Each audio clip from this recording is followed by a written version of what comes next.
All right, we are live, we are live. Okay, if you can hear me, if you can see me, just say hello, just say hi, Chris, or whatever, just to show that you are live.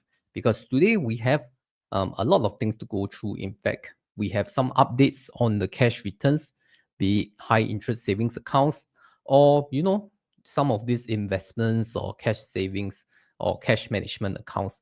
And some of them have an update. Some of them has been nerfed, some of them may have seen like a slight increase in the rates. Yeah. So we are going to go through all of that today. So that's the agenda. All right. So for those of you who are new here, my name is Chris. I run this channel called Honey Money SG on YouTube, and I do my live stream every Wednesday, 9 p.m. Right, unless I have other things to go through. Okay. So here is the agenda for today.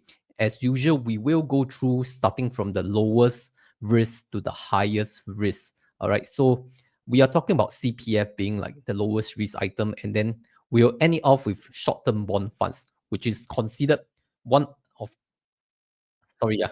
I mean, then we'll end off with short-term bond funds, which is considered an investment, but is still considered lower risk. So this is our spectrum from all the way from the lowest risk CPF to the slightly higher risk short-term bond funds, and then we'll end it off with the Q&A. And here is my disclaimer of the day. Okay, please note that whatever we mention today is not financial advice. Okay, past performance is not guarantee of future performance, and please consult a licensed financial advisor. You all know all this. Okay, let's start with CPF OA. I think why I always start with CPF OA is that this is the baseline. All right, if all these returns cannot even pass CPF OA rate of 2.5% per annum, then I think it is better to just use your funds to pay down your mortgage. If you have borrowed against HDB loan, um, or you have used your CPF to pay down the housing mortgage, right? So you might as well pay off the loan rather than put your cash in all these accounts because all of them are yielding less than 2.5%. That is just my perspective. So we should always treat CPF OA as the baseline. And in high interest environment, CPF OA used to be, shunned upon, like who put money in CPF, right? So now that we are in a low interest rates and still decreasing, in fact, we just heard of the rate cuts with a very high possibility in September announced by FOMC yesterday. So yes, a lot of these rates are going to fall in the next month. Okay, so yes, use CPF OA as the benchmark rate. Next one I want to go through is the fixed deposit. I remember that in our last video, I think we still had 2%, if I remember correctly. But right now, the highest fixed deposit rate is at 1.85% per annum. Okay, this is the website I always use. It's the sgfd.newcities. If you downloaded my slides, you can click on the link, But 1.85% is really nothing to shout about. It is 0.7% lower than CPF OA. So you would rather just pay down your home loan, right? Okay, 2.5% using your CPF. Okay, don't bother with fixed deposit right now. That's what I think. But I know that some of you will say DBS FD 2.45%. Yes, I know that. But it's just that it still feels in comparison with CPF OA, like I said, the benchmark. So there's a gap there. So just don't. My take on fixed D is that it locks up your money for the fixed period. And any lockup that is not considered high return is just not worth your time and your effort. Now, moving on, we have T-bills, and right now, the latest rate is 1.77%. This is as of 31st July auction. The next one, I think, is going to be released tomorrow, 14th of August. And my humble estimate is that it's going to be around 1.7%. Okay, at worst, it's going to be 1.6 something percent. So T-bill rates have been trending down and down. And I felt that there's really no point in putting T-bills anymore. Because even if you look at our next alternative, SSB is giving you an average 10-year return of 2.11%. Okay, but do know that if you look at just the first few years, right, it's hovering around 1.7% per annum, which is even lower than T-bills, right? I think SSB and T-bill for the first few years are around the same level one, okay? But what is good about SSB and T-bills are that they are capital guaranteed, they are backed by the government, there's no risk in losing capital, so some people like it. But if you are comfortable, then why not you just pay down your CPF home loan if you have one, 2.5%, right? That's just my take. That may not be what you want, but let's move on the ladder, right? We talk about higher risk products after Singapore savings bond. which is high interest savings account. Not that they are of any risk because they are SDIC insured up to the first $100,000. We have a little update right here.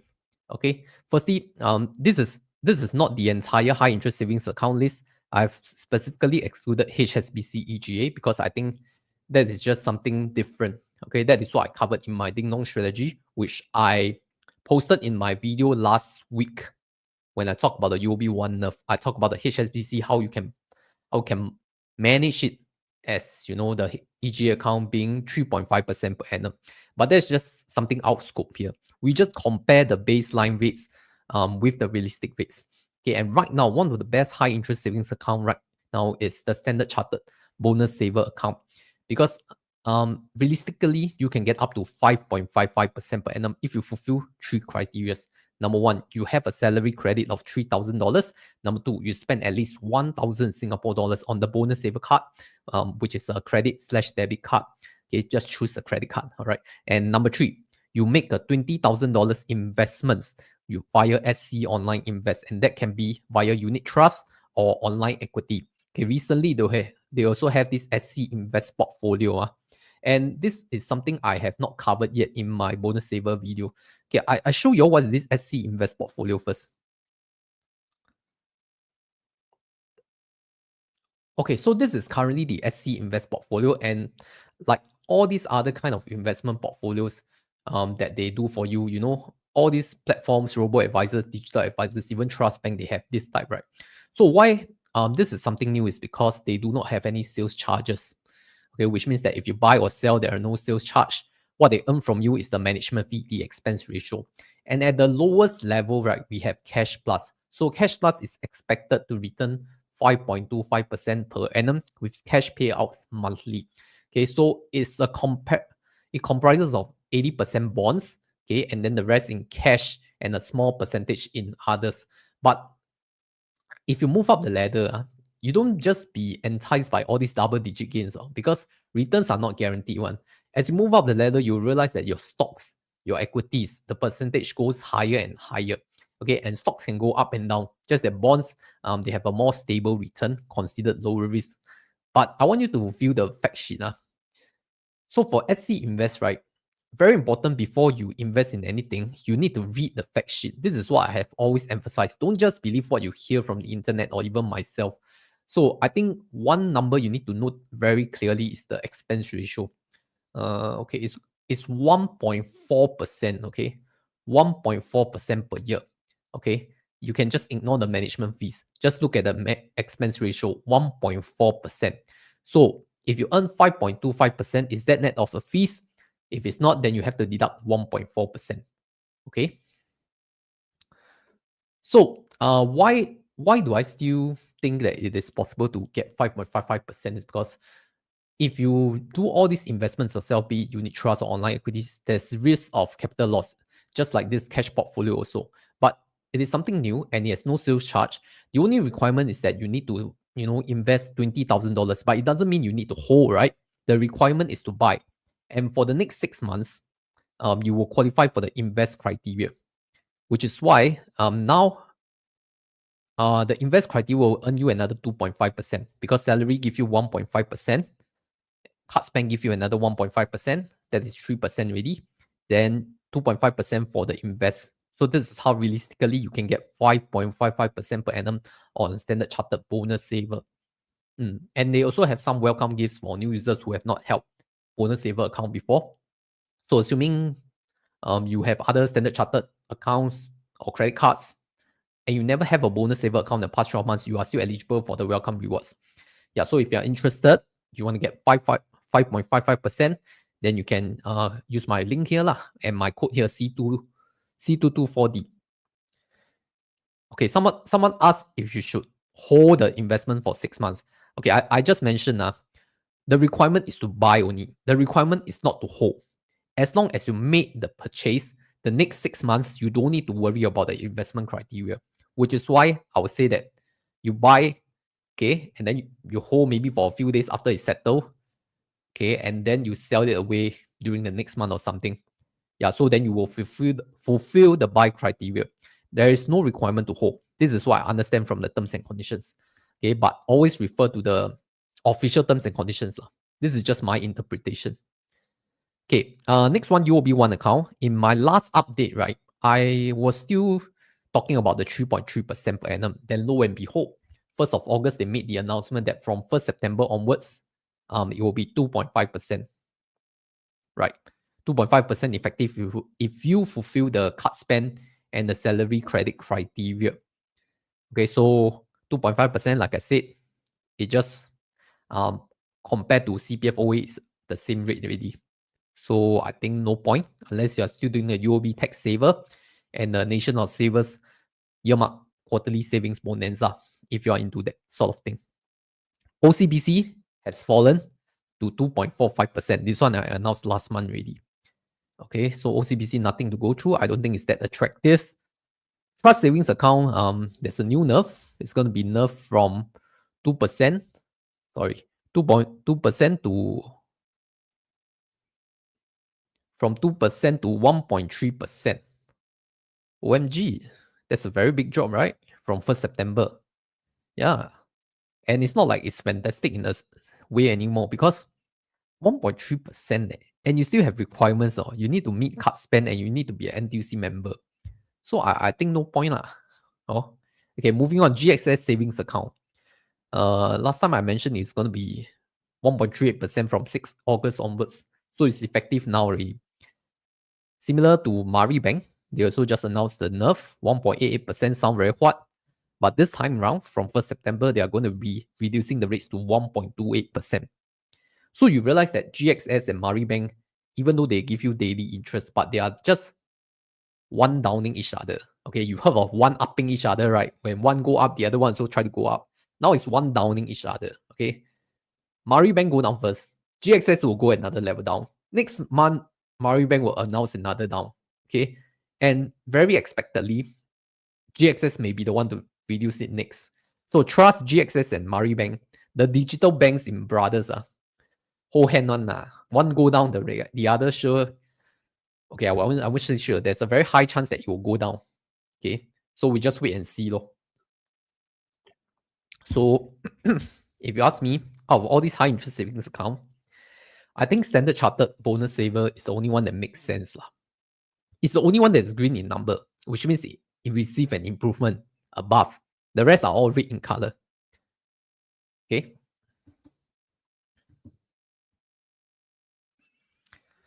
Moving up the ladder of risk, now we are stepping into investment zone already because we are taking cash out to invest. And even if you look at money market funds, they sound like they are low risk, but they are ultimately still investments. And right now, based on what I updated from Mumu this morning, Fullerton SGD liquidity fund is just 1.5%. Fullerton SGD cash fund is 1.69%. Okay, so very low. So in fact, all these rates are lower than T-bill already. If we are just looking at investments, I think money market funds like from Fullerton really don't make sense anymore. At one point in time, it used to make sense when it was hovering around 3 to 4%. Now it totally doesn't make sense. Okay, so I wouldn't push for money market funds unless you're putting in these funds and ready to trade, ready to invest. Okay, all this is to earn passive return. Okay, for those who are new, you will always those old timers who have heard me say that money market funds is like a car park. You go in 10 minutes, you come out. Okay, you don't go in and stay there like season parking like that. Because the longer you stay, the longer the opportunity cost is. Money market funds is for you to put in your funds and be ready to be invested. It's not for you to go there and earn long-term passive income, passive returns. All right. So remember the money market fund car park theory. Don't leave it like more than 10 days, just get ready to trade and invest. Otherwise, don't put money in money market funds. That's just my suggestion. And speaking of Mumu, right now this is their brand new promotion. If you have seen other Mumu welcome promotions, right, you get like up to $1,100 of trading coupons at the highest tier. But something additional, if you sign up via my link or my code, you get this Mumu Muni box. Okay, this coin bank you don't coin inside one. It's like a coin bank for your kid to play. If you want to look at the video, I do have a short video. If you look at my latest YouTube short, I did feature the Mumu Muni Bank. Okay, There's just an additional stackable gift on top of the Moomoo welcome rewards. So for those of you who use my Moomoo link or Moomoo code, or you scan this QR code here, you sign up for Moomoo, you fulfill some deposit requirements, you can get that Moomoo Money box delivered to your home. So additional offer lah, if you're new to Moomoo. If you're existing Moomoo, then too bad lah.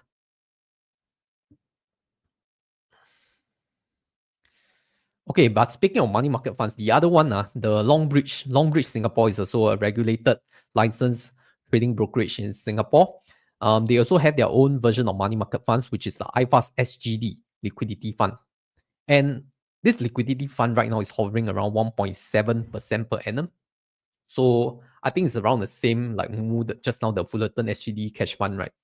But what is different is that Longbridge for new users, they also have like a boosted return. So how much is the boosted return coupon is 6%. But if you use like my partner link, which is this QR code, special partner then have so you get 6%. So you can stack them together, become 12% per annum, up to your first $2,000 of money market fund subscription. Okay, this is only for new users. Okay, so for new users who go and sign up using this Longbridge QR code or my link, you get 12% per annum on the iFast HCD liquidity money market fund. Okay, this is only for new users. This I repeat the promo many times already. Okay, I know you all have many questions. Maybe I need to take some questions first. Otherwise, later too many questions. Okay, Dave say DBS 20K 2.45% per annum. Wow, still available. Not bad. So 2.45%. If you are okay to hold that fixed deposit, yeah, then by all means. But I mean, if you hold for 12 months, it's quite a long time. If you are into fixed deposits, then that's for you. What is your next choice of savings account if unable to meet requirements for Stand Chart in previous slide?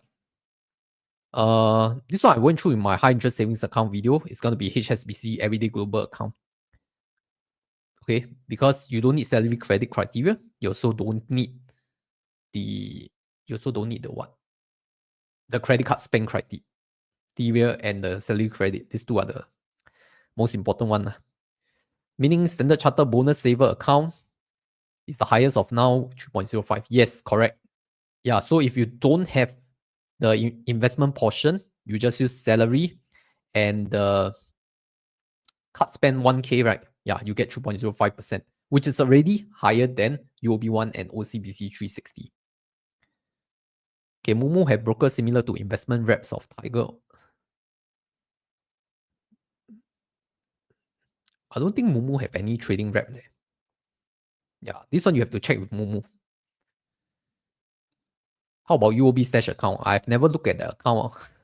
I mean, it's just a very low interest account. I think it's 2%, if I remember correct. I haven't looked into that account for a long time. Others, you can chime in. What is the UOB Stash account effective rate right now? Okay, so I covered the money market funds for Moomoo and Longbridge already, right? Okay, wait. Okay, we move on to this very important slide called cash management account. Because there are so many cash management account, right? Which one should you choose? I can just give an overall summary. If you just look at the overall returns, you realize that it compensates with the risk level. So the lower the risk, the lower the expected return. The higher the return, the higher the expected risk. Therefore, if you look at the bottom of the chart, you realize that chocolate finance USD account, that is considered the highest risk one. That's why it's giving 4.3%. Later, I'll go through. I start from the top first. So UOB Asset Management, Cash Plus Extra. In our last update, it was hovering around 3.4%. So now it dropped to a projected yield of 3.1% per annum. And it's made out of SGD fund and a money market fund. Okay, if you are new to UOBM, you can use my code and all that. But the thing about cash management account, why I don't really like them is that you can buy all these underlying funds yourself. And how to buy all these funds yourself, later I'll go through in the next slide. So I don't really like cash management accounts because it's just that these platforms, they help you bundle together. Okay. It's like you buy a basket of grocery, right? You can own self go and pick the vegetable, the meat, and the fish. But what these platforms do is that they help you pick already. So you just buy one bundle. So for the convenience, they need to charge you a management fee.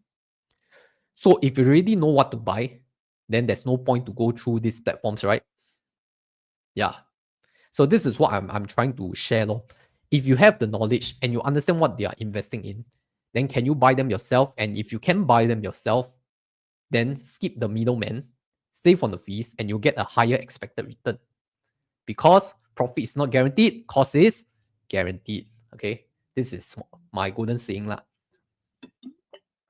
So that's for UOB Cash Plus Extra 3.1% per annum.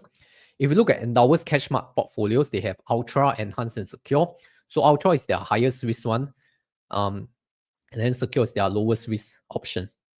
Yeah, so depending on what they are investing in, like from short-term duration funds, then Fullerton funds, Lion Global and Fullerton Cash funds, all these lah. But it's just a projected return.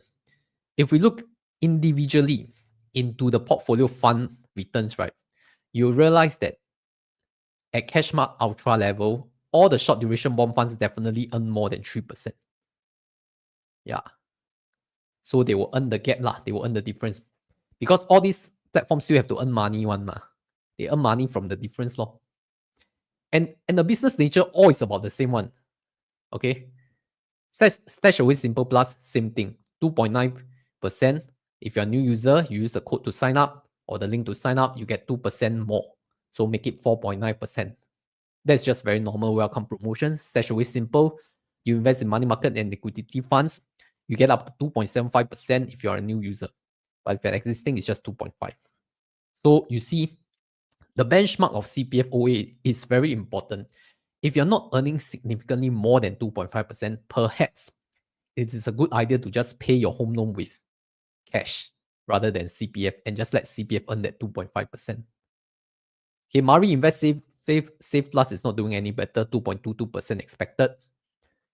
All these rates are updated as of this morning's number lah. So you can ensure that they are the most updated number. Then Side Cash Plus Flexi 2.3% is also investing in Lion Global, money market, and liquidity fund. Let's talk about Chocolate Finance, okay? Because this one is something more popular, I would say. So the SGD managed account is giving you 3% and 2.7%. 3% is for the first 20K, 2.7% is for the next 30K. But they just sent an email like last week or last 2 weeks. They're going to reduce the rate from 1st of September onwards, 2.5% for the first 20K, 2.2% for the next 30K. So that overall across the board is a 0.5% drop, which is quite huge. And the funds that they are and the underlying funds that they are investing in is the same thing. Dimensional, UOB AM, Fullerton, Lion Global Investors, Nikko AM. Can you buy these funds yourself or not? Yes, it's possible to buy these funds yourself. Okay, but you just need to know what funds to buy. And hopefully, when you bought the funds that you buy, they will yield better than 2.5% starting from 1st September. Okay. If you stay later, the next slide, I will share exactly what I buy. Because a lot of you have asked me what short-term bond fund I buy, even though it's quite obvious. Then Chocolate Finance USD. Right now, they have this offer, the first 20K, you earn 4.3%. 4.3% at first glance, it looks very nice. But don't forget that Chocolate Finance is not the brokerage account. So if you convert your SGD to USD, you will need to be charged on their foreign currency exchange fee. I don't know how much is the spread. Okay, you can go and test it on Chocolate Finance app yourself. It's definitely not as good as people think. Okay, because the thing about if you convert SGD to USD in a broker, at least you can use that USD to invest, correct? But you convert SGD to USD in Chocolate Finance, what can you do? It will just stay there. It cannot be traded. It cannot be invested. I don't know if it can be withdrawn. If you can, please tell me. But the only way to take out money from Chocolate Finance is that you convert it back to SGD. And then you suffer two-way the exchange rate fee. So there's no point, right? Because the spread, let's say I give it a very optimistic spread of 0.3%. So 2 ways, 0.3% multiplied by 2. Your net return is 3.7%. And 0.3% is just what I say. I don't know the real spread. The real spread may be higher, maybe lower. So is it worth it or not? And the fact is that you haven't even factored in foreign currency risk. What if USD go down? Recently, USD go back down again. At one point, it reached 1.288. Just this morning, it reached 1.28. It's so fluctuating up and down. So don't go into chocolate finance USD thinking that 4.3% is very high. You need to know of all these risks that other people may not have told you. Currency exchange risk, currency fluctuation risk, and the exchange rate, the fee, the spread, FX spread. Okay, so like I mentioned, when I talk about cash management account, why I don't like them is that if I can individually find these funds and invest in them myself, then I don't have to go through a middleman. I don't have to pay a manager fee, and I can earn all the difference myself. Okay, I don't have to let them earn. But why some people are okay to let them earn is because they don't even know how to find the funds and where to buy them. Which is why, let's move on to my next slide. This is what I buy for my short-term bond funds. Right now, it's around 165,000 in Mumu. Okay. If you go into Mumu, there is this income plus portion. These are the SGD short-term bond funds that you can look at. And when I say look at, means make sure you look at the fact sheet. Okay. Don't just see what I buy here and then you'll go and follow. Okay. I've been investing in Lion Global funds, short duration bond funds since May. And it was quite accident one because I was just participating in the promo. Then I see, hey, this one look not bad. Then I go and invest since May. So I participate in their promo. It turns out it's quite a good investment on hindsight. So it has been a 3 to 4 months journey right now. The 1 year return for Lion Global Short Duration Bond Fund is around 5.38% if you look at this screenshot. Okay, followed by Fullerton short-term interest rate is around 5.16%. Even at the lowest, HSBC Ultra Short Duration Bond is at 3.02%. So all this you realize are much higher than cash management account, right? So this is exactly what the cash management platforms are earning, the difference. If they can earn 5.38% and they give you 3%, then they are pocketing the 2%, right? Almost half already there. Half gone to pay them already. Not to say they don't deserve their pay, but I'm here educating you. If you can buy yourself, then go and buy yourself. But make sure you know what you are buying, You don't follow what I buy here, okay? Because I started since May, and all along it has been positive returns. Okay, May around $129, June $576, July very hot, 1.36K. It also depends on how much capital you put in. July I have more capital put in. August we are only like 13 days. Yeah, so we have more than half a month to go. Okay, so right now, not bad Lion Global Short Duration Bond Fund. Please note, not financial advice. I'm not telling you to invest and follow what I do. I'm just showing transparently what I have right now. Okay. So you can buy on Mumu, but not just on Mumu. Okay. Mumu, at least you sign up, you get the Mumu Mooney box and whatever welcome rewards. You like the Mooney box, you go and sign up with Mumu. Okay. Next. Sorry. Next slide. Okay, so other than Mumu, if you do have Mumu, but you want to start already, there are two other platforms with this short-term bond funds that you can look at. On the left, we have Longbridge. Okay, this is my Longbridge Lion Global Short Duration Bond Fund portfolio. I just started like last week only. Okay, I just put some funds to test out. What's the difference between Longbridge and Mumu? So Longbridge, okay, the thing about short-term bond funds is that whichever platform you buy and whichever time you buy, as long as it trades on the same day, you'll get the same price on. Okay, that's why you see the return 5.38% is the same. Okay, so it doesn't matter where you buy. Maybe the processing time is a little different. I'm not really too sure on that, but just go with what platform you like. On the left, we have Longbridge. On the right, we have Webull. Okay, Webull also have it. Why Webull 1 year return is 5.43%? Different. I don't know, maybe got some timing difference. But doesn't mean you buy on Webull means higher return. No, it's exactly the same product. Okay, you can buy on Mumu, you can buy on Longbridge, or you can buy on Weibo.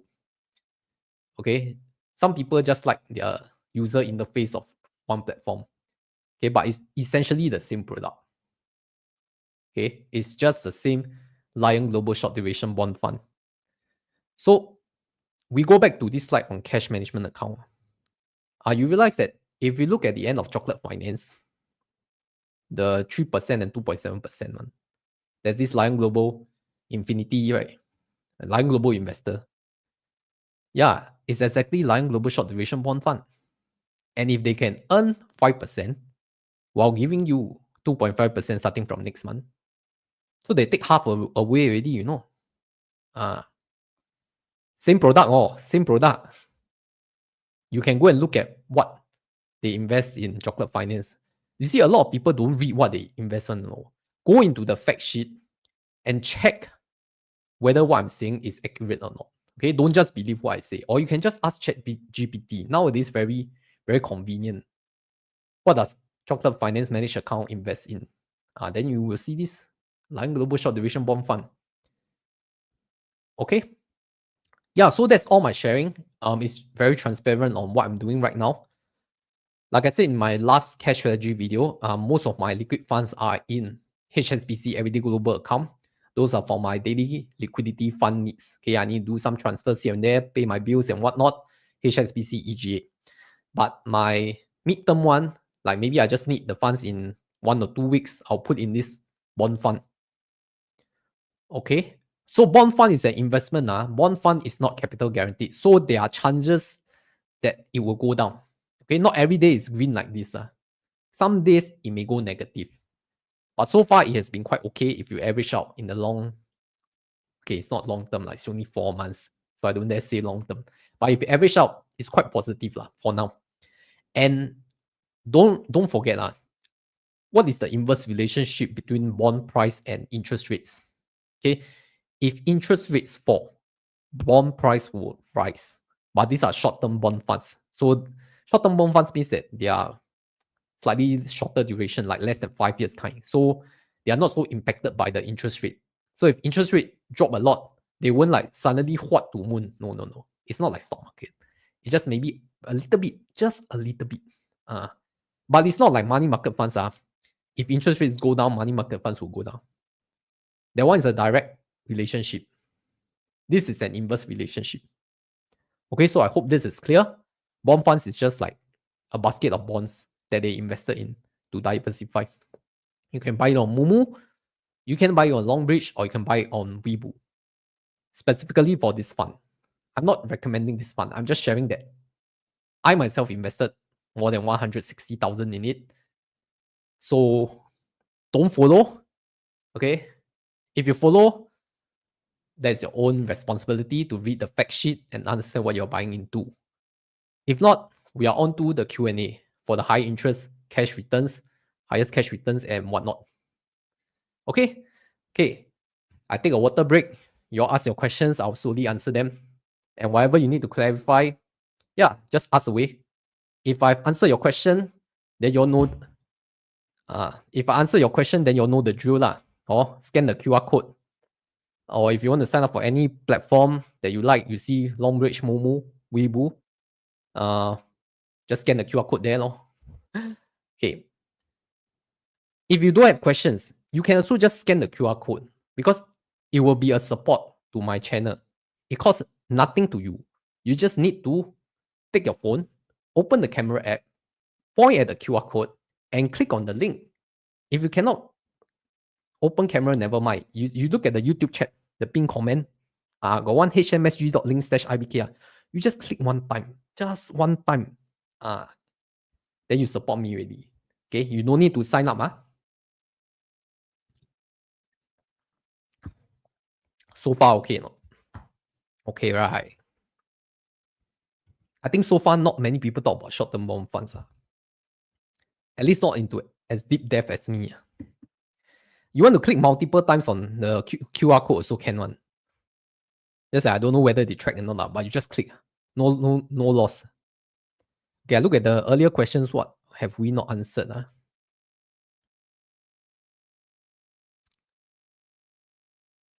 UOB stash account EIR is 2.04%. Okay, thanks for the confirmation. My impression of it was around 2%. And you need 100K if I remember. And then you cannot withdraw, right? You need to maintain it.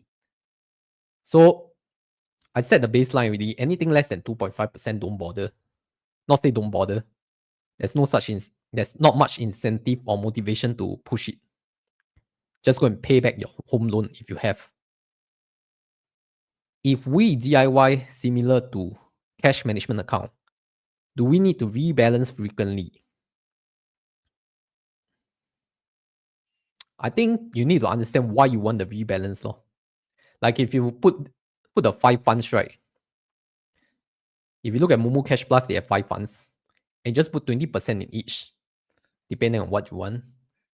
I think you rebalance. It's up to your appetite. To me, it's already quite diversified already. If you just choose one or two. Because it's a bond fund, it's diversified enough. It's like an ETF of bonds, just that it's not publicly traded. It's not publicly traded on the equity exchange market. So up to you lah. You see what you like lah. This one cannot advise on eh. What are your views on STI ETF being a good option for DCA? My opinion about DCA is that you should only DCA in an index fund. So STI is an index, right? So if you want Singapore exposure, yes, it is fair to DCA. Yeah, but you understand investing in equities is different from cash management and cash strategy. Investing have risks. So this year STI is very hot. Okay, I know. Very very fortunate to those who held through the storms. But next year we don't know. Now I think it's 4.2K, right? 4,200 points STI. I am also doing STI ETF DCA. How many of you doing STI ETF DCA one? Just type in STI +1. I myself is doing S&P 500 and some other tech ETF. But I don't know about STI though. Yeah, a lot of local supporter this year, especially after DBS made their record earnings and record high price.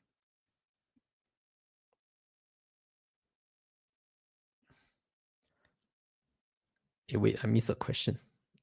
Is buying and selling bonds the same as equities? No minimum hold period. Okay. If you are buying it on the SGX market, or you're talking about bond funds, there's no minimum hold period. Unless you buy into that individual bond. You know how bonds work or not? Bond is a borrowing, right? So it's like recently we have the Astral bond, correct? So the Astral bond, the tenor is 5 years. So you give Astral a 5-year tenor for them to pay you back. So every half a year they will pay you back in terms of bond coupons. But it doesn't mean that you cannot sell away. You can sell away one, correct? It's still publicly traded. So there's no minimum hold period one. It's not a fixed deposit. And for bond funds, don't even need to say. Bond funds, you can just sell it the next day if you don't want, if you need the cash. Even bond ETF. Yeah, bond funds, there are some settlement days lah. Okay, I think T+3, T+2, depending on the fund itself. ETF, I think there's no settlement, or there is. Singapore one got or not? I know US one very fast. Singapore, I don't know.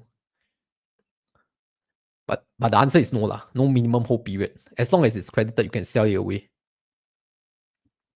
Alternative for UOB Nerf. I mentioned already, Standard Chartered Bonus Saver. If you haven't seen this slide, where's my slide? High interest savings account. The only one that is green is Standard Chartered Bonus Saver. Okay, why? Because for similar requirements, you get so much higher interest rate. And you even have an investment booster. Correct? The investment booster can boost another 2.5%. And it's like you can buy their, what's that? Invest Plus portfolio or something, Cash Plus. Yeah. But do know of there's no holding period. So once you buy already, you can sell it away. But I myself is using the HSBC lah, EGA. I'm not in the bonus saver ecosystem for now. I don't even have 100k liquid cash. Most of it is invested and in HSBC. Momo versus Weibo versus Longbridge. Each one got their own good lah. Okay, depend on whether you want welcome gift or you want user interface, or you like the features. You use all three of them, then you will realize what you like and what you don't like. Click already, you can click multiple times or not. Click you click, no loss one. Click what? Click the pin comment on the YouTube chat, hmsg.link/ibkr. That one will support my channel very much on. Yeah. So I answer your question, please go and click lah. Or scan the QR code. Oh. Not easy leh. Put all these slides together, update the rate. Every month come and update. I also want to rest one. But show some support lah. No need money, no need money. Don't donate I'm not a donation YouTuber. Or just scan the QR code for free can already. DCA in individual stock is something different. DCA index funds and whatever ETF still okay. DCA individual stock is stock picking already, okay? Unless you have very high conviction in a particular stock. And then every time the salary come in per month, right? You just only believe in this one stock or these two stocks. That one is stock picking. I don't care whether you DCA or lump sum, that is stock picking. So you better be sure that you have very high conviction in this. If we only have one HSBC account, how do we do the ding dong with the short-term bond fund? If you only have one HSBC EG account, I don't think you need to do ding dong lah. You just pair with another savings account lah, like the UOB one account. If you want to do short-term bond fund, I think you don't need HSBC to do already. Okay, I mean, why I still have HSBC is just because for my liquidity cash needs, some of the cash need to pay bill, right? But you see, like 160k of my funds are in short-term bond fund already. Yeah, so that's my mid-term cash solution. Then the short-term cash solution is still in the HSBC EG account. This is my strategy lah. But is that suitable for all or not? I don't know. You own self go and analyze yourself. Okay, another STI plus one from Dave. How many of you STI DCA one? You all can continue STI plus one. Cut my STI long ago. To be honest, bo hua to hold. Bo hua means not worth it to hold. Okay. It's an individual opinion. I got no opinion. Should we DCA into bond funds or one-time invest? Up to you lah. If you have funds, you have lump sum, it's not an equity investment. So even if you DCA, you won't write out any kind of market volatility. No. Okay. Bond is different from equity. Equity every day up and down one. That's why you DCA to, so your heart don't feel up and down like the market. But you DCA into bond like no purpose lah. To me, you just lump sum. No, I cannot tell you to lump sum. You just do what you like. Okay. When do you think SCB will also nerf? Knowing interest rates going to cut, it could be a risk shifting interest rates, shifting the savings there, then get nerf. Yes, it's a valid concern. When do I think SCB will also nerf? I don't know, to be honest. They just raised it since June, July period. I'll say usually this, based on my experience, they look at their marketing budget for 3 months. Banks usually 3 months to 6 months. If it's loss making, they will cut it very fast already. So if it's loss making for them, I mean it's not paying results for them. By 1st September, you should see an announcement from Standard Chartered. Okay, I got no insider story. I don't even know them, but just my experience after dealing with all these high interest savings accounts. And the concern is valid though, because every other bank account is cutting their interest rates. So why this Standard Chartered So homia, raise it to green eh. I don't know. And I'm also one of the first few people to cover it. So now that more content creators have covered it, I'm very, very sure many people will jump on the bandwagon of Standard Chartered Bonus Saver. And when everyone jumps on the Bonus Saver bandwagon, that's where the nerf is going to come. One time good hammer everyone away. And then that's when you need to find an alternative really. And then maybe in the next month, you will see me update Standard Chartered Bonus Saver drop rate. I don't know. This is not just for cash savings account or credit card, so like that. Yeah, at one point of saturation, everything would be cut so that it remains profitable for the bank. Banks are not charity, banks are for profit. And if that particular product is not generating profit, then they have every means to cut it. Next question.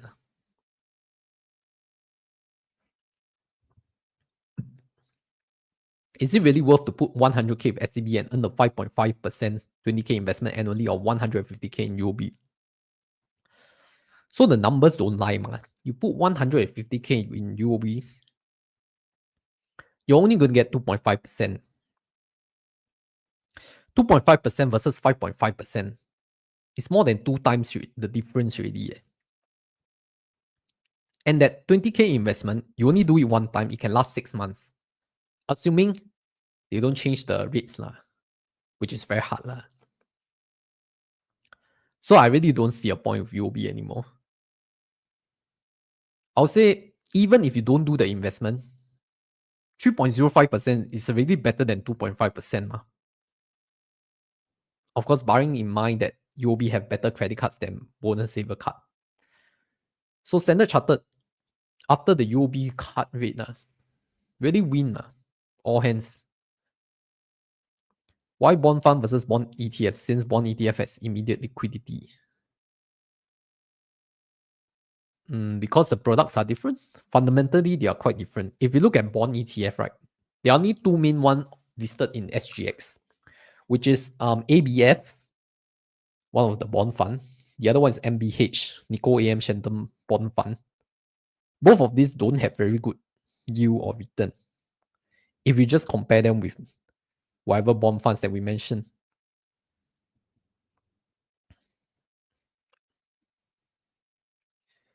How about the fees to buy bond fund?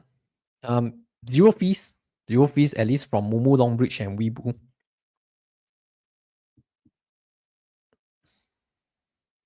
Can all into S&P 500. Well, if you like the US market and you believe in US economy for the future, you believe in Trump making US a better place, then you need to have that conviction to go all in S&P 500. And doesn't mean that S&P 500 is very concentrated, because your 500 companies in US, they are also multinational companies, which means they have businesses in other countries, including China, the second largest economy in the world. Yeah, so doesn't mean that it's a US company, means it only does business in US. Because I'm very sure if you have worked in an MNC, their business operations will spread across the world, which means their revenues are diversified. Can't say the same for Chinese company. Okay.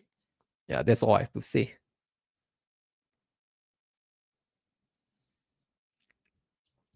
DCA, CSPX, or SPOL, around the same. Either you choose is fine. OCBC credit card better than UOB credit card. Depends on which credit card you're talking about. But this is not a credit card video, so I won't go through too in depth. Basically, objectively, UOB credit cards are better.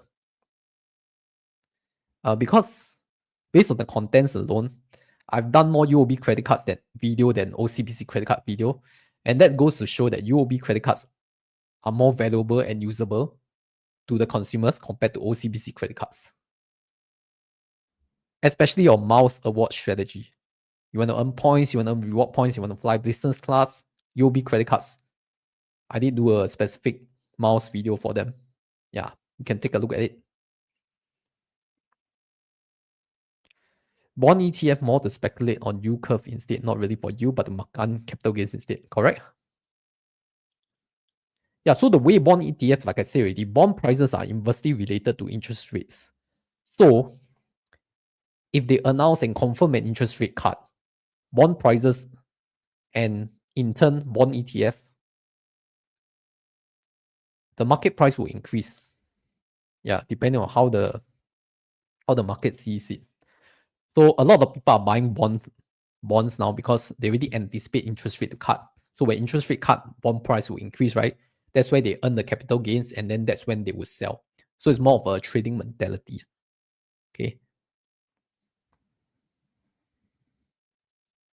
Okay, next question. Which markets are you currently invested? US, EU, SG, CN, or just only one region?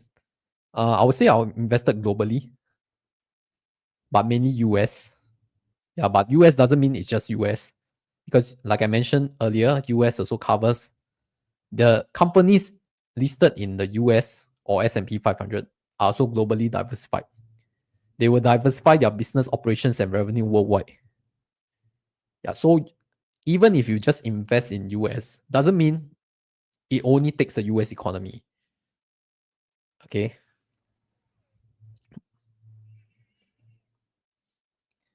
Is Lion Global Money Market Fund that giving 2% return a good deal to park cash for short term like 1 to 2 years? Lion Global Money Market Fund. Oh, okay. Yeah, so this is a different product lah. This is the money market fund we are talking about. I mentioned before, money market funds, their rates, their returns will follow interest rates. So if interest rates go down further, money market funds rates will go down as well.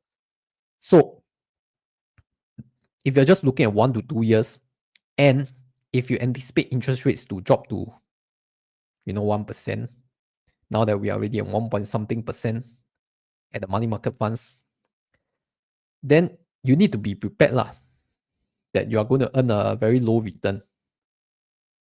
But otherwise, I think if you're less than 1 year, it's not a big deal because in 1 year there's no meaningful returns anyway. Okay, if I answer your question, please help me scan QR code again. Thank you very much. If you scan the QR code, also go and type in the chat, say I have scanned the QR code. Thank you. Okay, it will help support the channel and will help do more live stream and answer your questions as accurately as I can. Any tips on how to break the bank?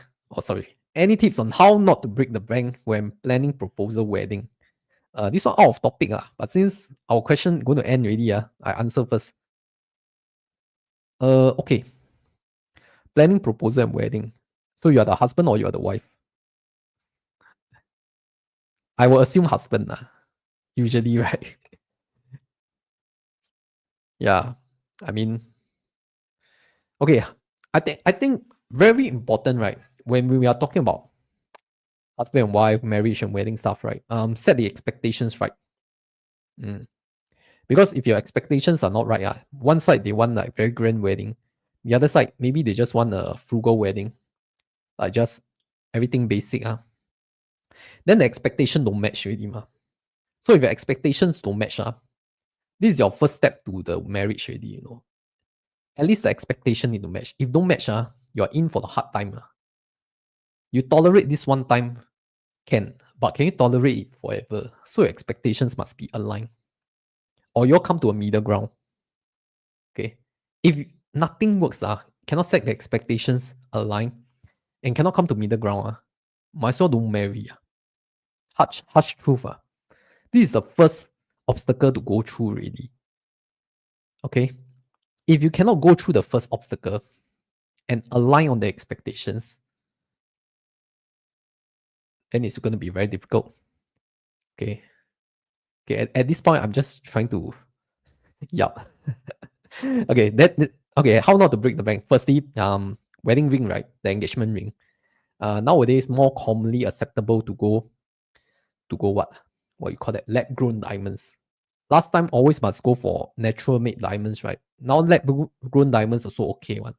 And nowadays more and more females, they are much more acceptable already. And they can accept like all the Rolex watches or gold bar. other than the diamond ring, wow, now I really admire all the women who can accept that. Leh. Anyway, we are going off topic. Next time we talk about wedding stuff, okay? Marriage stuff. Okay, if S&P 500 diversified enough, then how about VWRA? VWRA is the tracking the MSCI World Index, correct? So it's even more diversified than S&P 500 because it will involve countries outside of the US. For example, Europe. For example, your developing economies like China, India. Yeah, so it's a much wider market. But do note that VWRA, more than 60% are still focused on US market. So it's still majority US market. Okay, just that it has a small portion for the rest of the world. Okay, so if you just want to target fire focus US market, you go S&P 500. If you prefer a more global outreach diversification, then go VWRA. No right or wrong, just depends on what you really like and what is your risk tolerance and level.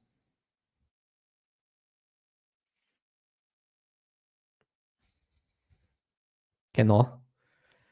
Okay, thank you for scanning the QR code, Marcus. Thank you for the update. Yeah, this is the least I can do. Because if I don't do, no one scan my QR code. Then this channel will be gone. Thank you, Celine, for scanning the QR code. Okay, if you're wondering, scan what QR code, you see this big yellow QR code. You go and use your camera app to scan, then click the link. Can it will support the channel. CPF top up is for SA only, right? And top up FRS only up to FRS for tax relief, right? CPF top up is for SA only, right? I think in a way, yes lah. Because it's called retirement sum top up. Nah. If you top up to MediSave, it's not called top up. It's called voluntary contribution to MediSave. But if you want to go to the English, usually people say top up. They can top up SA or they can top up MA. But MA is not called top up. It's called voluntary contribution. Okay. Then the second question, can only up to FRS for tax relief? Yes, that is for SA. But if you still have space in your MediSave account up to BHS, basic healthcare sum, you can still do voluntary contribution. That is also applicable for tax relief. 8K per year. DBS multiplier not bad too. Maybe next time I should take a look. Like UOB and OCBC keep nerfing, but DBS like no news like that. But also no one talk about it. I don't know. If I'm getting married in 1 year and BTO coming in 2 years, what should I invest? Okay, so here's the thing, right? You have big ticket items like wedding in the next year, and then your housing in the second year, which means your current year is very important. You better not risk your funds, because you have heard stories of how people gamble away their wedding fund, gamble away their housing funds, whether in the real casino, in the stock market, or in the crypto market, losing their fortune, and then their partner leave them. Why? Because it's seen as a form of financial disaster. Like you cannot even protect your own capital for your future family, then you are not a worthy person to get married, right? So please don't lose the money. If it has to be capital guaranteed, or the lowest risk, after this live stream session, you're just going to re-watch this live stream, starting from the lowest risk to the highest risk, which is short-term bond fund, the highest risk. And even at the highest risk level, it's not like super high risk because we are not talking about equity. Then you see which level you are in. Which level you are in, okay to, put in some funds. But if you want capital guaranteed, maybe look at the Standard Chartered bonus saver lah. Just the investment portion is not guaranteed, but the interest is guaranteed, the capital is guaranteed. For how long, I don't know. For as long as they can last.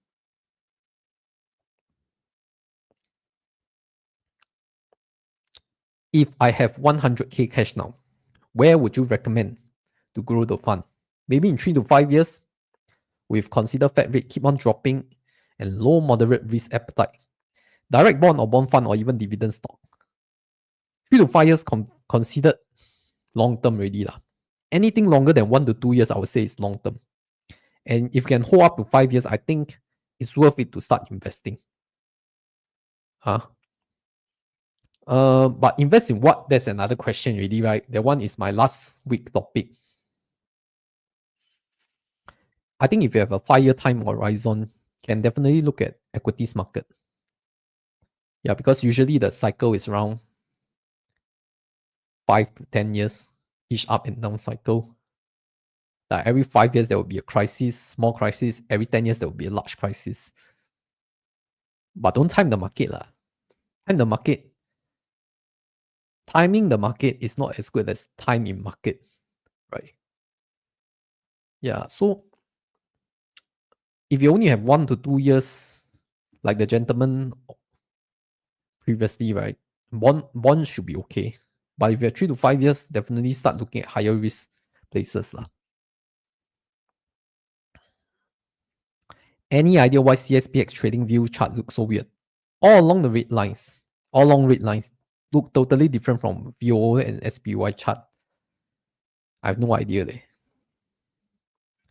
I mean, as long as the price action follow the same as VOO and SPY, right? I'm not so concerned. To me, as a long-term investor, I just hum thumb everything. Yeah. I'm not into charting all this thing. But the trend should follow. At least the percentage gain by the day should be around the same one. Or the month to date, or the year to date. You look at it, it should follow quite closely.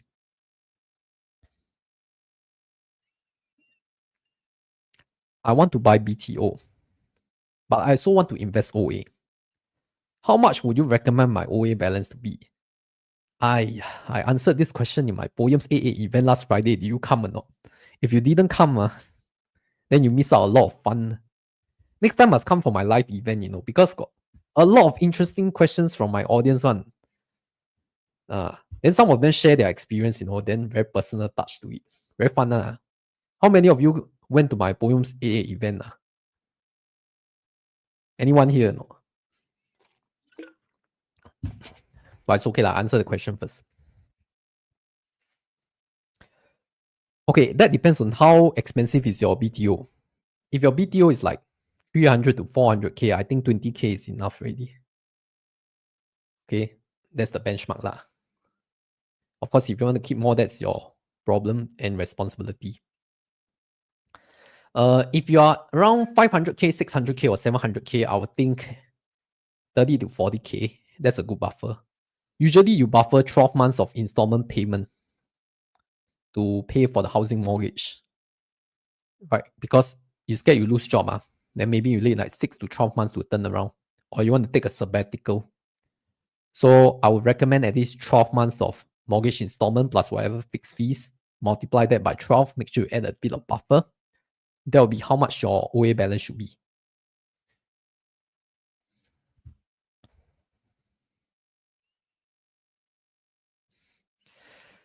Would you do OA housing refund or wait till you are near age 55? Okay. So I will not do any OA housing refund. I'll wait till I'm near age 55. Yeah, so that answers the question. Why? OA housing refund means that you cannot find a better avenue or platform to earn greater than 2.5%. Like some of you right now, you look at all these cash, high interest savings account, become low interest savings account. From HISA, become LISA. LISA means low interest savings account. Okay. And then you realize that all of them cannot be CPF OA, 2.5%. You might as well put in the CPF OA. Correct. That's when you do voluntary housing refund. But that also means that you're not willing to take risks for higher return products, like I just mentioned earlier. So I'll wait and see lah, near 55, because after 55, you can take out all the funds above the FRS, even if they are in the OA. Yeah, so that's what I would do.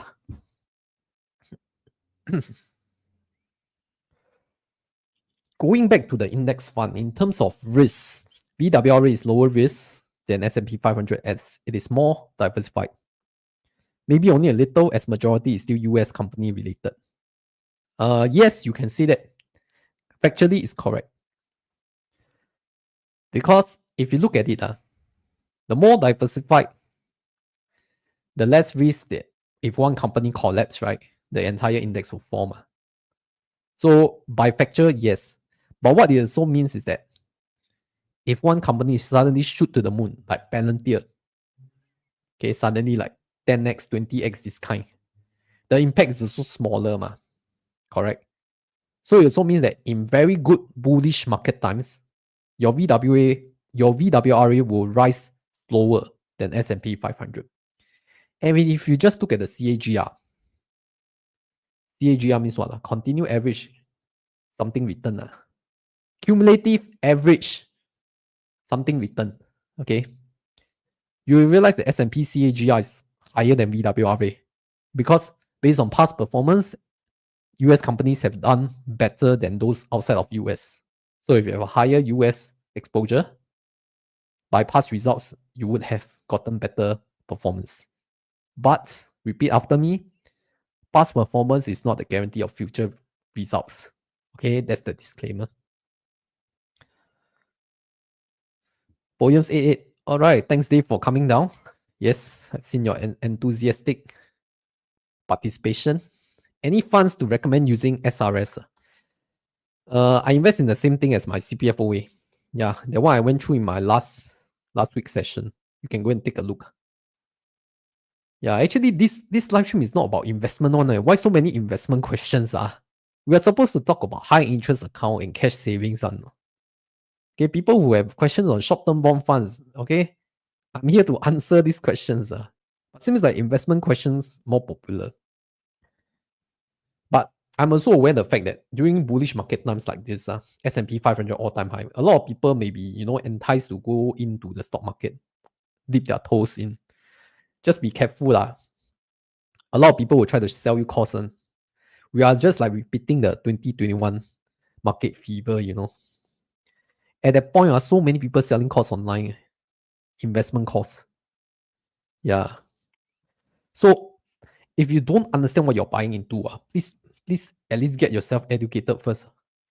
Don't see what people buy. Don't see what I buy.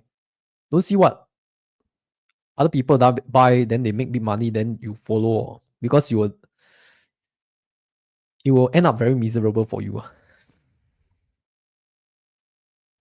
Okay, can all in S&P 500 now? I cannot answer you, but what I can show you is the video. Okay, there is a video I did 2 weeks ago. Stock market at all-time high. Can I still invest? Just look under my YouTube channel. Just 2 weeks ago, you will see that stock market.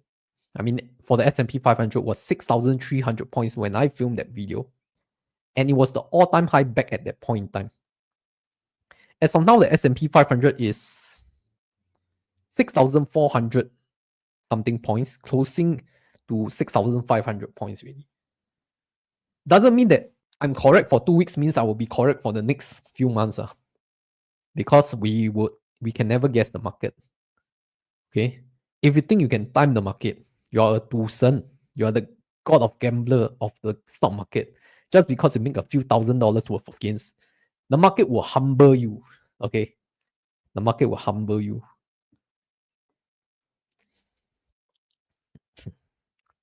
What is my opinion of the BlackRock Systematic Asia Pacific Equity Absolute Return A Fund?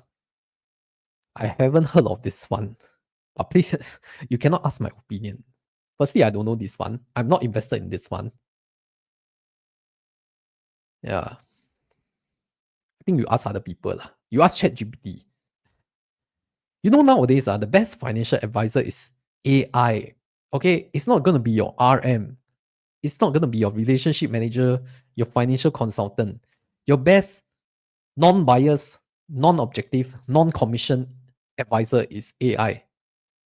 Because it will lay out the facts for you, and based on your own profile, it will share with you whether you are suitable to invest in it.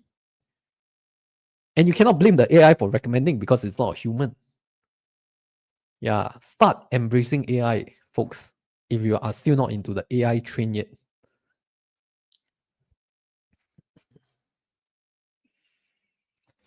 When do we exit short-term bond funds? When you need the money. When you need the money.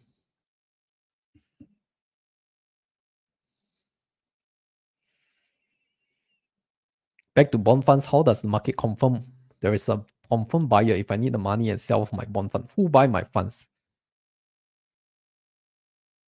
When you sell away,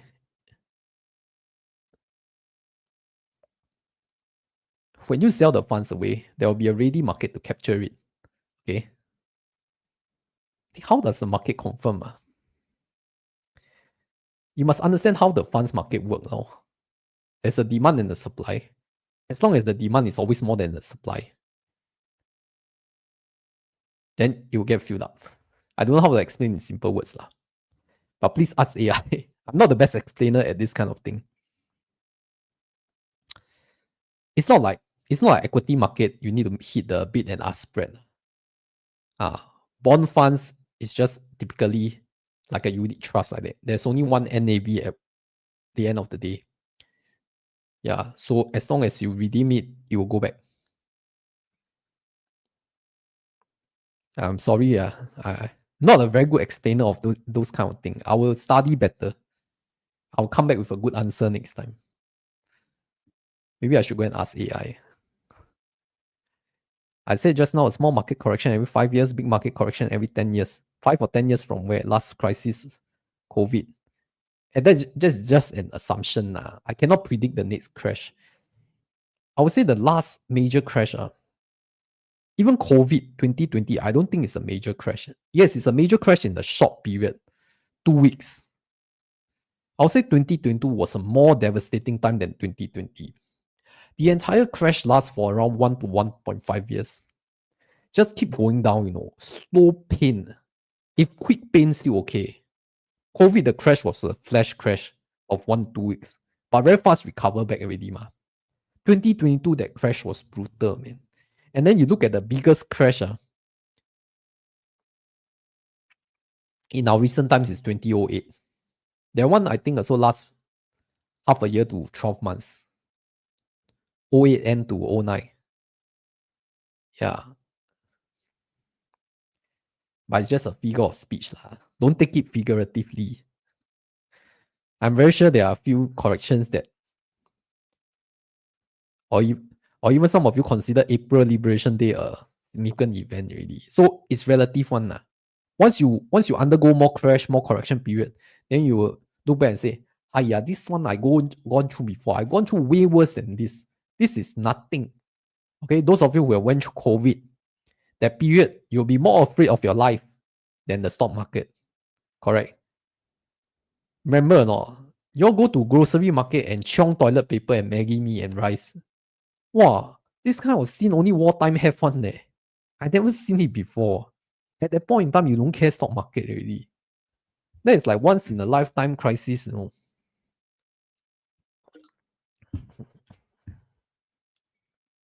If I invest in Momo, you need to declare what? Dividend gains and capital gains. Singapore don't tax those. As long as you're not a finance company doing it as a business, or you have not an individual full-time trader or investor, you don't need to declare. Singapore is good. Why? Tax haven. No capital gains tax, no dividends tax. Agree. Embrace the crash. The crash will come one. The crash is going to be like a tsunami. Okay? And during the tsunami, some of you will be at high altitude in the mountain. You will just look at the tsunami sweep the water. But it won't reach you because you're well defensed. You're already prepared for the tsunami. Some of you don't know one. Stand at the beach, look at the tsunami, come to you. Then you're saying, oh no. And then you are wiped out by the tsunami. The crash will come. It's only what you have done before the crash to prepare yourself and embrace it because it will come.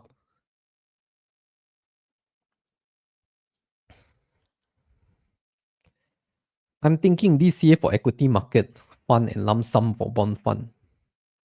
What do you think? It's a valid strategy. DCA is because maybe your salary come in every month. That's why you DCA. Yeah. So to smooth out the balance and the entry price. And it's easier to accept at your heart. Bond fund is because it's more like a capital management strategy. It's not there to earn like super high capital gain market return on equity, It's just to earn like a steady, consistent return, lower risk profile. So I think lump sum is fine. If you have 125k in UOB1, would you keep 50k emergency fund and DCA 75k in S&P 500? If not, what other options will I take? Okay. 75k is quite a huge amount. But you keep 50k, I think it's good enough for you, depending on your profile. 50k can at least pay off 12 months of mortgage and whatever fixed fees that comes with your housing if you have one, plus some other personal expense. I think 50k is good. Yeah. 75k, you need to assess your own risk level. Can you tolerate the volatility or not? Can you tahan or not? Okay.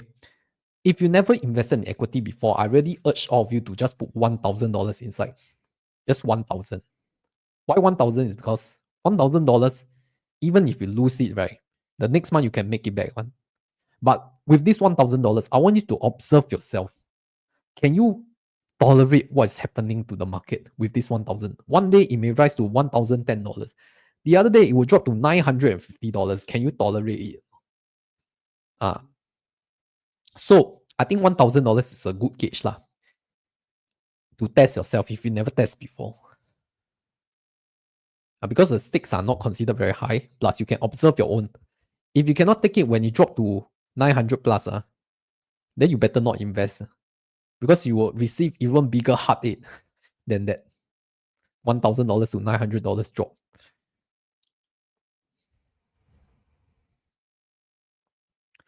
Any recommendations for SRS investment? Yeah, watch my last week video. Same as CPF. I invest in the same product.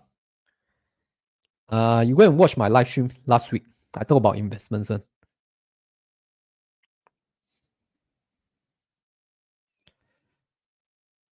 What's your views on SC online trading? Poor spread on FX and charges for executing. I used to use SC online trading when I was trading SGX. No, investing in SGX. That was in 2020 and before, because I wanted to qualify for the priority banking in 2020. I remember the charges is around 0.2%. Then for priority banking, it's around 0.18% with no minimum. That's why I wanted to be priority. But after Interactive Brokers and all the Tiger Mumu Weibo came out, right, I just think no point. Yeah. So I think unless you want to qualify for priority banking, you can continue to use SC online trading. But if you just want to use for bonus saver, invest criteria, then you have to use SC online trading at least once every 6 months. That's my point of view. Okay, again, if I answer your question, please help me scan the QR code. If you scan the QR code, also tell me you have scanned the QR code. Otherwise, I don't know whether I answer the question okay or not. Usually people, they satisfied with the answer, then they will scan and say thank you lah. Or don't just ask question then walk away leh. I answer your question also not easy one. Like live online interview. Help long a bit. Scan the QR code, click the link, or just click the pin comment. How much initial amount if DCA 3K into ETF? How much initial amount if DCA includes? You DCA 3K, that's your amount already, right? Okay. Usually, you see, I would say a good gauge, right? Depends on how you allocate your salary. Let's say you earn 5K salary, right? Then after CPF 20%, you left with 4K. Maybe you spend 2K on yourself and your family, your individual expense. Correct? So you left with 2K. 2K, maybe you keep $500 to your parents or whatnot. Then the other $500, you keep it, you save it for your travel fund, or pay for one-time fees like insurance and tax. You still have $1,000. Then this is where you DCA $1,000 every month, which is 20% of your gross income. I think if you can invest 20% of your income, it's a good starting point. Of course, you should aim to invest a higher percentage if you are okay to do that. Yeah.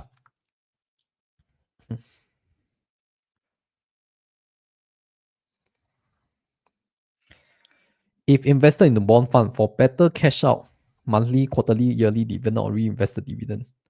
Okay, so for my bond fund, right, I chose the accumulating fund, which means that whatever they pay, they will reinvest back. I don't choose distribution because I think no point.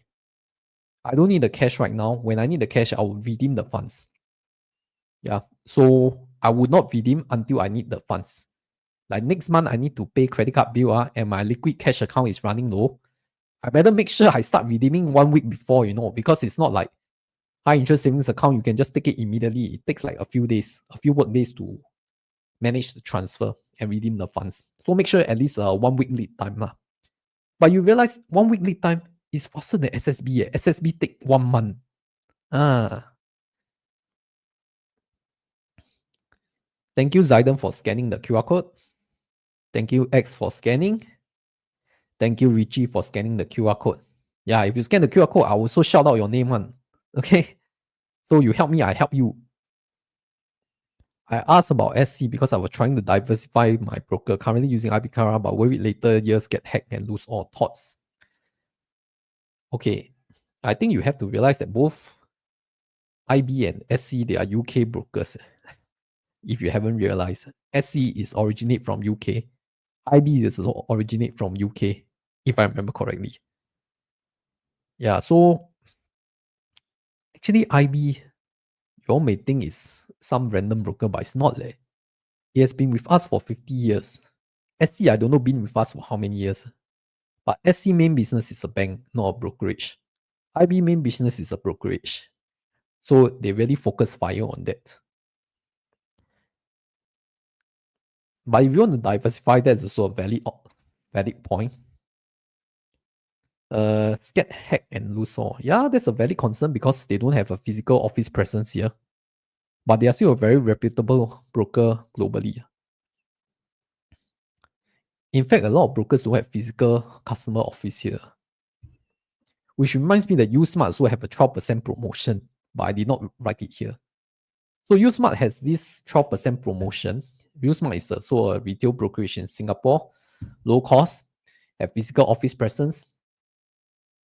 Yeah, the sign up is hsmsg.link/usmart. But I forgot to put it in. 12%. New and existing users also can qualify if you buy into their money market fund. I think you watched my cash strategy video, I would have mentioned it. It was last Wednesday.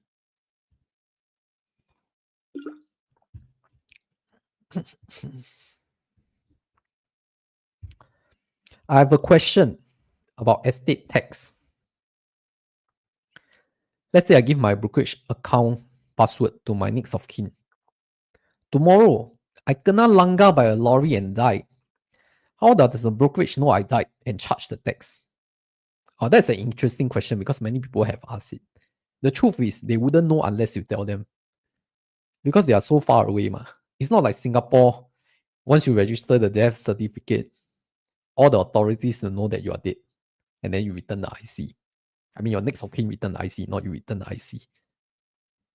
Okay, so by right, you have to, as the next of kin, has to report that the account holder has passed away. Yeah, then they will distribute it after the estate taxes, whatever is remaining to the beneficiary lah. But the truth is, how would they know unless you tell them? Yeah, so do what you will with this information. We don't really have any real life story because those people who have done it may not even live to tell the tale. If you have successfully done it, you don't want to sabo other people, right? So do what you will with this information. I'm not encouraging you to do it. Just do what is right for yourself and your family. How to choose a bond fund? You look at this slide. Mumu Income Plus. There's a page on Mumu called Income Plus. There are 5 SGD denominated bond funds. Of course, there are other USD bond funds, but I don't encourage because of foreign currency and whatnot. These are the 5 funds you can look at.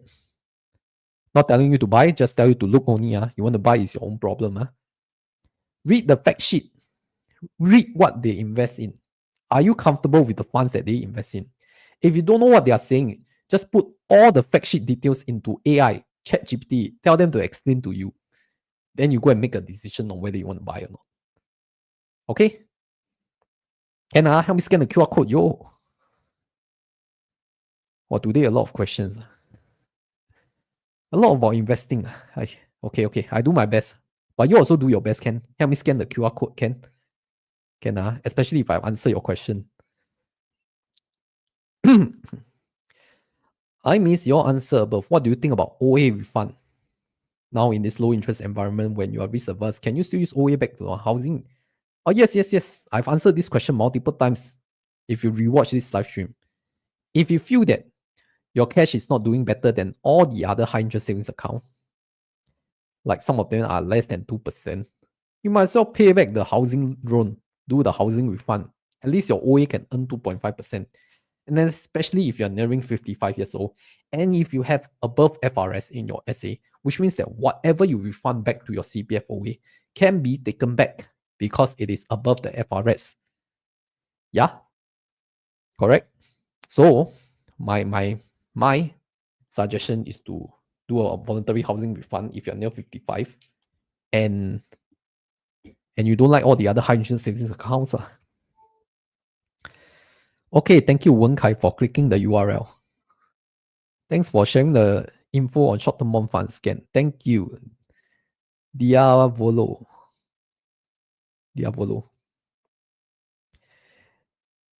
S&P 500 overvalued now and too expensive. To be honest, if you can wait for a correction, then better lah. If not, just DCAB and lump sum during the crash.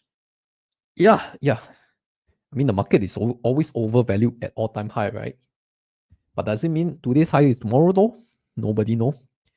So when I made that video on 6,300 points, all-time high, can you still invest? That was the all-time high. Today's all-time high is close to 6,500 already. How about priority banking? Yes, if you like priority banking on Standard Chartered Bonus Saver, please go for it. 200K is the AUM. But I think that nowadays people don't value priority banking as much. It's only 200K.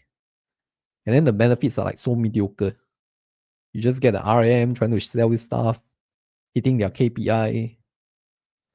Do you use robo-advisor for invest either equity or income bond? Do I use a robo-advisor platform? Yes. But do I use the robo-advisor service? No. Because Endowus is a robo-advisor, right? I'm using the platform. But I'm not using their service to, help me buy what. I still have a portion of a Money Prime USA in a month in Endowus. Yeah, so it's a half-half.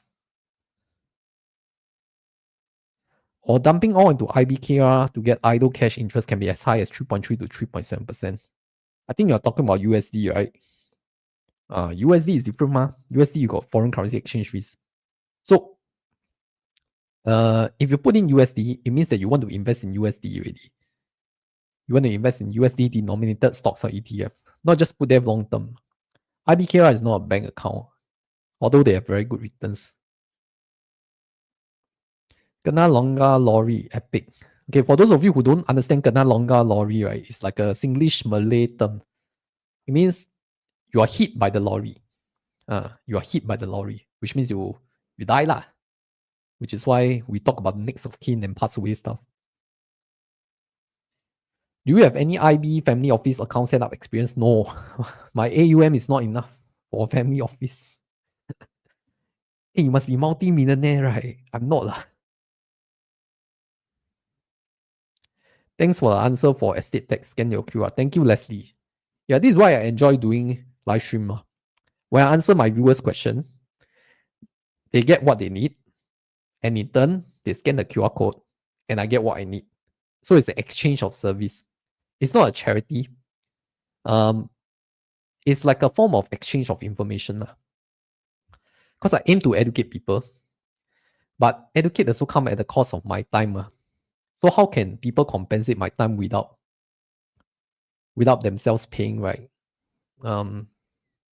Either they sign up for whatever broker that's shown here, and they get some welcome rewards. And then the broker also earn a new customer, and then they get a welcome reward.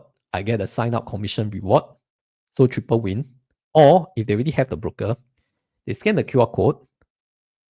Okay, then someone will pay me for driving traffic into the website, and then I get paid, and then I help people answer the question. So that's how the business model is. Okay. Yeah, I'm very transparent about how I run my businesses, as long as it's not a trade secret.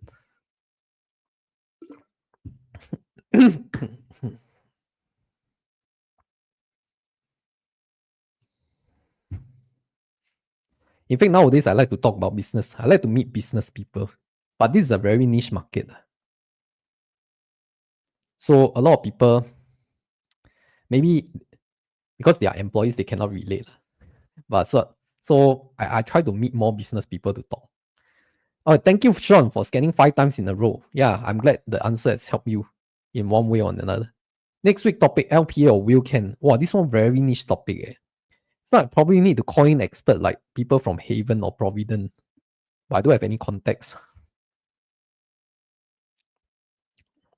Yeah, I'm not at their level yet. Maybe Mr. Lu I still can call. Mr. Lu, 1M65. Great content, sir. Thank you, Rockers. Help me scan QR code. You can set up your IBKR account as a joint account if you're worried about estate tax. Yes. Thank you, Raymond, for sharing. Yeah, so some people have shared this info on Reddit, right? So you set up a joint account with your partner so that if one passes away, the other one can just take over. Since they are joint account owners, there are no complications. But there comes the question, if both of you are in a plane crash, and both of you now not kena langgar lorry, now you all go down with the plane to nowhere, I don't know. Then how? Who's going to take over the account? And that's assuming you have descendants. But if you have no descendants, then you have nothing to worry lah. Since you leave the earth already. All this death and pass away thing, very hard lah. Very hard to make judgment.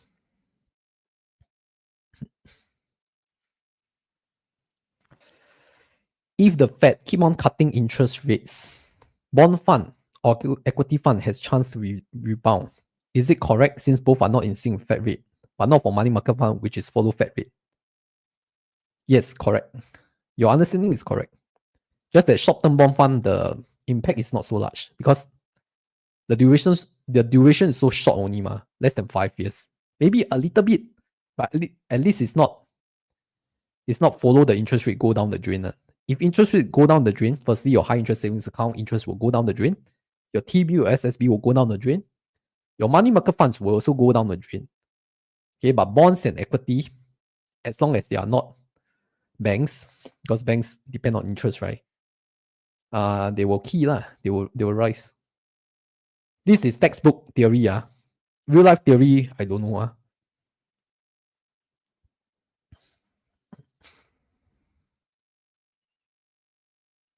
Heng sui lor, correct. You don't know when you will die. Okay, we cannot predict our own deaths. If we can, we will do every way to maximize our life. Poems versus endowers, investing in S&P or SRS, which is better, or investing in SRS in general? Oh, you should have come for my Poems AA event. A lot of audience are very intrigued by this Poems versus endowers debate. I'm going to have a video. It's targeted to release this Friday on Poems versus endowers. It's not going to be sponsored. So you'll hear my unfiltered thoughts about Poems versus endowers. Yeah. Of course, it's a very objective one. Like this factor, I would say maybe Poems win. That factor, I would say maybe endowers win. Then you make the judgment yourself. Okay? You watch my Friday video. I'll do Poems versus endowers.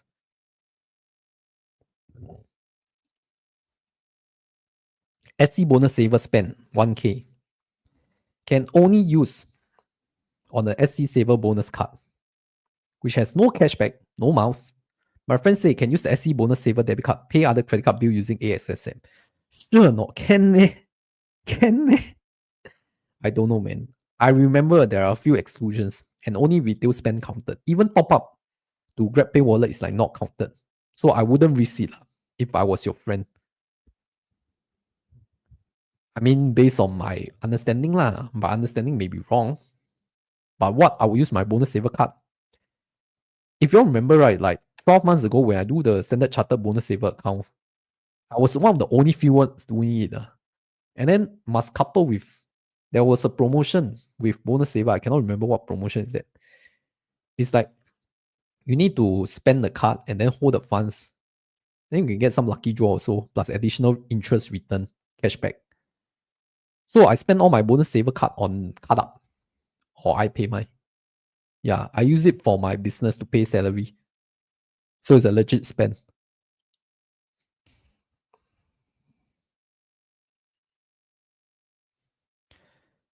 And it will count for 1K spend. Yeah, lor. I don't know, man. I would be very safe to follow the TNC. I will not believe the RM. Do you subscribe to Astra 9 lately? No. Nope. Actually, I'm not a bonds person for my age profile. I'm really not a bonds person. The only bond that I'll touch is short-term bond funds. I don't even touch T-bill or SSB now.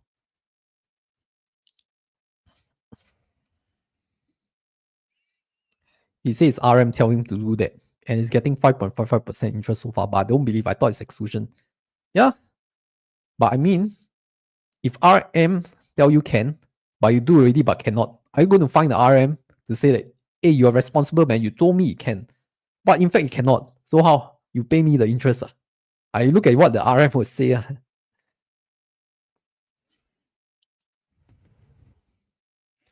Today got a very interesting topic in our Telegram, RM. So apparently one follower, right? The RM lead him to Holland. It's a Singlish term. When we say lead people to Holland means like lead them astray or mislead them. So apparently this RM told this Telegram follower that follow the investment advice, right? Then he just do opposite of what that RM told him to do as a hedge. Then he performed much better than what the RM advice is. So very funny. Then I just ended off like for RM, right? The interest is in their own pockets. RM, relationship manager, their interest is not in your pocket, it's in their own pocket. Okay, the incentive is for them to drive sales commission out of your money. Okay, so be very careful of what you hear from the RM.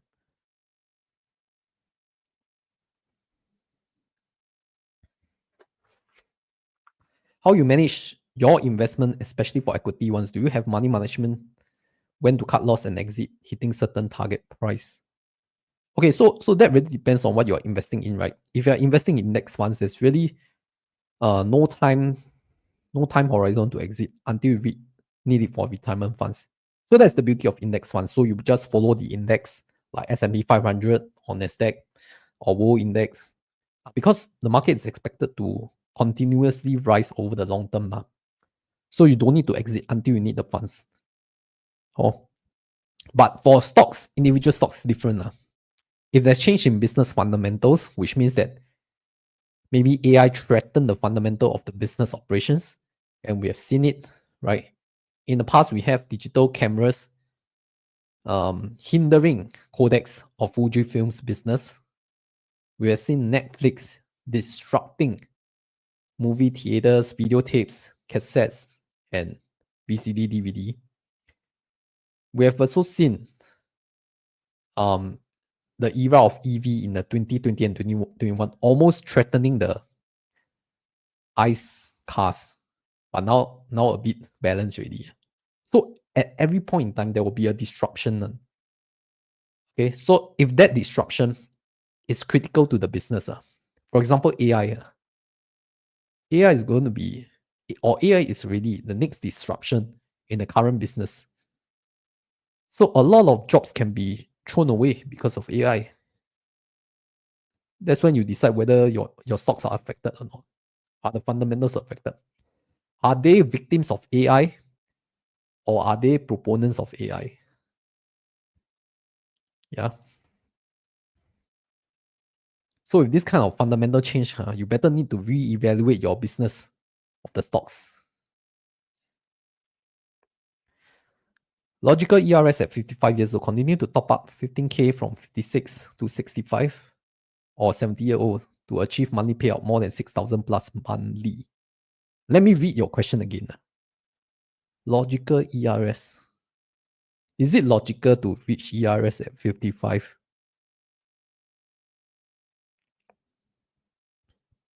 I think the fundamental question is it advisable to reach ERS, right? Okay, ERS is totally optional. I think FRS, everyone should strive to reach it. ERS is totally optional. Which also means that if you have no better funds and you just want to secure your retirement till the end of life, then topping up ERS is a good option.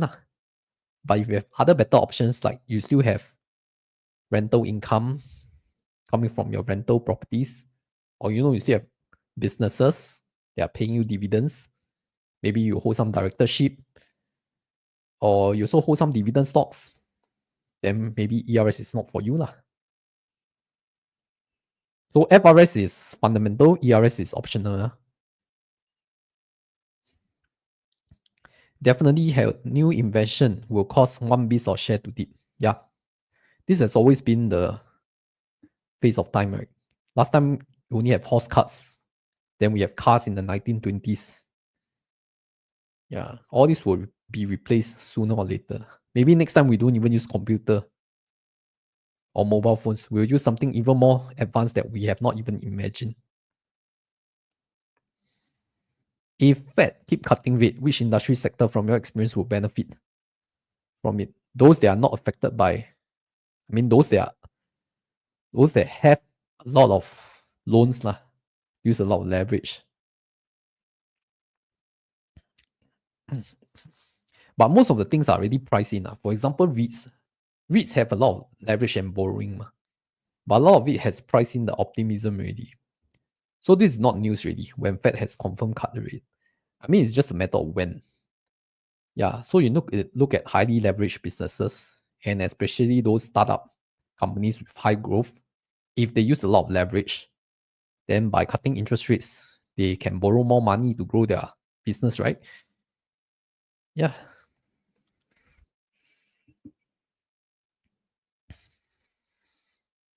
Random question, do I miss my past working life? You mean in corporate? Okay, I do miss some parts of it, like the colleagues interaction or company events, everyone get together. No need to work, just think of play.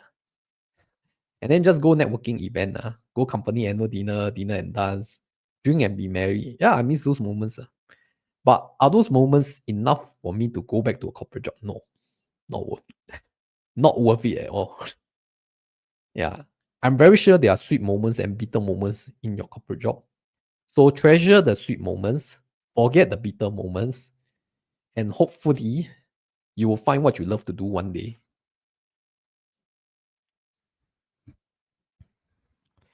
Do you currently invest in individual stock? What's the fundamental parameter value that you monitor before buying the stock? Oh yes, I do. I do have quite a significant portion in the Max 7 stocks. That was even before their run up. Okay. But yeah lah, I think all of them make up to 50% only. Yeah, the rest of it is like major index funds. I think I have much more index funds exposure than individual stocks. And that is a calculated decision because I need to have the defensive base first. So S&P 500 is a very huge portion. I have other ETFs that also play out a huge portion. So most of my portfolio is actually 60 to 70% ETF. Yeah, then the rest is individual stock. Then the stock portion is much lesser. It's not 50%. Yeah, I made a mistake. It's not 50%, less than that. Wow, very late already. No wonder the view dropped to less than 100 online people. But please scan the QR code before you leave. If you all want to leave, it's okay one. Just help me scan the QR code and then you can quietly leave. And then say, I need to take care of baby. Can I understand one? Tomorrow still got work. I also want to end soon. So you all have any last question before I leave? I'll try to answer them. Not even invention, geopolitical issues, things like Y2K, also something far-fetched or unexpected will come in. Just embrace the uncertain future. Yeah, change is the only constant. We don't know when things will change. COVID was also unexpected. Nobody knew a virus can be so deadly and spread across the world in such a short period of time. And I'm very sure no one really understood the impact of COVID until it really hit them. Yeah. So, yeah, this is my entire presentation on my cash saving strategy. And very interestingly, we have branched out to so much more discussion beyond what is high interest savings account, short term bond funds. So, for those of you who are re-watching this stream and you are watching the Q&A, I'm sorry it got derailed to a lot of other things. But yeah, I like to talk about high level intelligence topics like this. Yeah, it drives me lah, the interaction, which is why I love to do live events. Okay, so we are nearing the end of this live stream. If you have any questions, it is finally time to type in now. If you're watching on the TV, having a nice day or night later, just scan the QR code. That will help me, and I'll continue to do more live streams in the future. Do you ever lose money in your investment? Oh, I lost so much money. So much until I cannot count. Especially in my first few years, anyhow invest, I follow other people's advice. I see people, hey, wow, this one looks good. Oh, can earn money. Okay, I put in. Once I put in, it will drop. That's the curse. It's only like until a few years later that I really learned what is real investing and not following other people's advice. Okay, I'm not perfect. I have my fair share of losses. They can come up to 5-6 figures. 1.5M spare cash put in OCBC Premier account earning 2%. What better way and very safe option?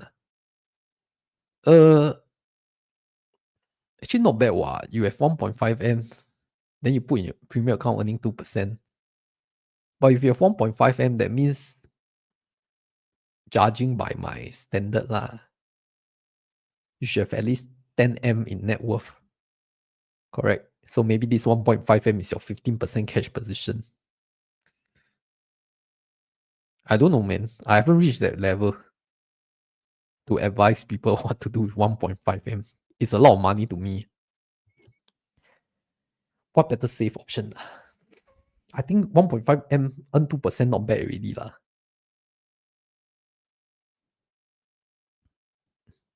I haven't reached that level yet. I cannot comprehend that amount of money. You need to ask other people. Where's my next live event? I'll do more live streams online.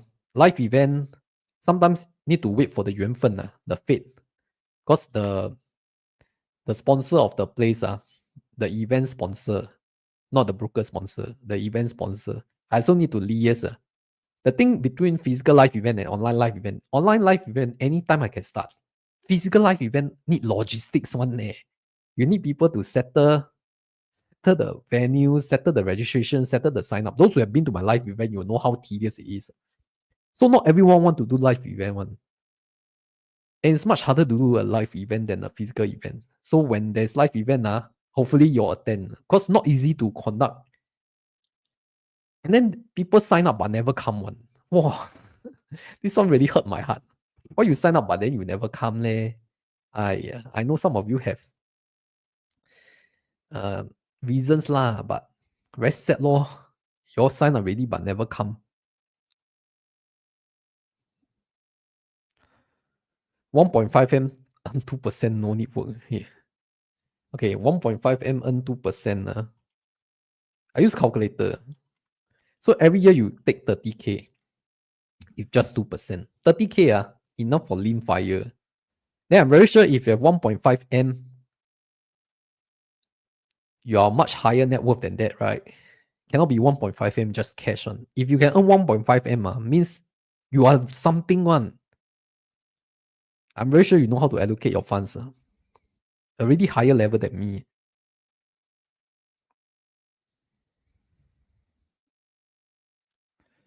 Yes, passive interest income. Everyone want to reach that level.